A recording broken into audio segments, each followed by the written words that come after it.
అందరికీ నమస్కారం. Tech and fact fusion channel కు తిరిగి స్వాగతం. ఈ రోజు మనం అసలు రథసప్తమి అంటే ఏంటి, ఎందుకు చేసుకుంటామో తెలుసుకుందాం. భూమిపై జీవరాశులు అన్ని సుభిక్షంగా మనుగడ సాగిస్తున్నాయి అంటే అందుకు కారణం సూర్యుడే. ఈ కారణంగానే సూర్యుడిని కనిపించే దేవుడు అని అంటారు. హిందూ సంప్రదాయం ప్రకారం సూర్యారాధనకు ఎంతో విశిష్టత ఉంది. ముఖ్యంగా భక్తులు సూర్య జయంతి రోజు ఎక్కువగా పూజిస్తారు. మాఘ మాస శుక్లపక్షం సప్తమి తిథి నాడు ఈ పర్వదినం వస్తుంది. దీన్నే రథ సప్తమి అని కూడా అంటారు. సూర్యుడు 7 గుర్రాలపై రథంపై దక్షిణాయనం ముగించి పూర్వోత్తర దిశగా ప్రయాణం సాగిస్తుందని భక్తులు విశ్వసిస్తారు. అది ఈ రోజు నుంచే ప్రారంభమవుతుంది. మాఘ సప్తమి నుంచి రానున్న 6 మాసాలు ఉత్తరాయణ పుణ్యకాలంగా పరిగణిస్తారు. సూర్యుడు 7 గుర్రాలు 7 వారాలకు సంకేతాలు. ఈ 7 గుర్రాలను వేదఛందస్సులు అని అంటారు. ఈ గుర్రాల రథంపై సూర్యుడు స్వారీ చేస్తాడు. మేషం నుంచి మీనం వరకు ఉన్న 12 రాశుల్లో ప్రయాణిస్తారు.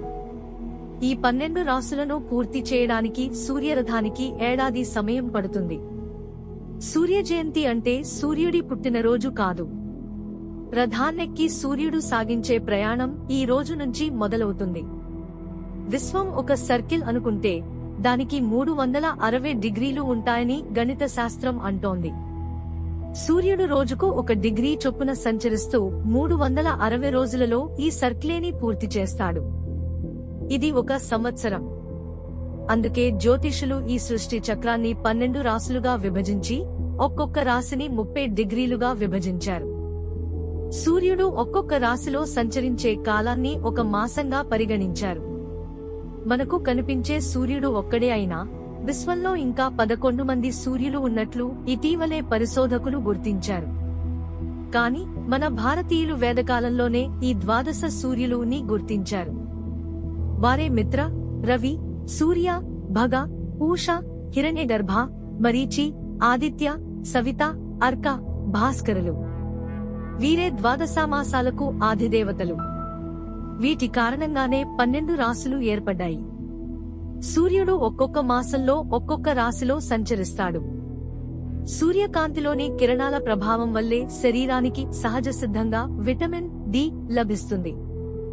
డి విటమిన్ లోపిస్తే ఎముకల పెరుగుదల తగ్గిపోతుంది. కిరణజన్య సంయోగం వల్లే సృష్టి, ఆహారం, పోషణ ఏర్పడతాయి. సూర్యకిరణాలు శరీరంపై తప్పక ప్రసరించాలి. మా కంటెంట్ మీకు నచ్చినట్లయితే క్రింద కామెంట్ బాక్స్ లో మాకు తెలియజేయండి.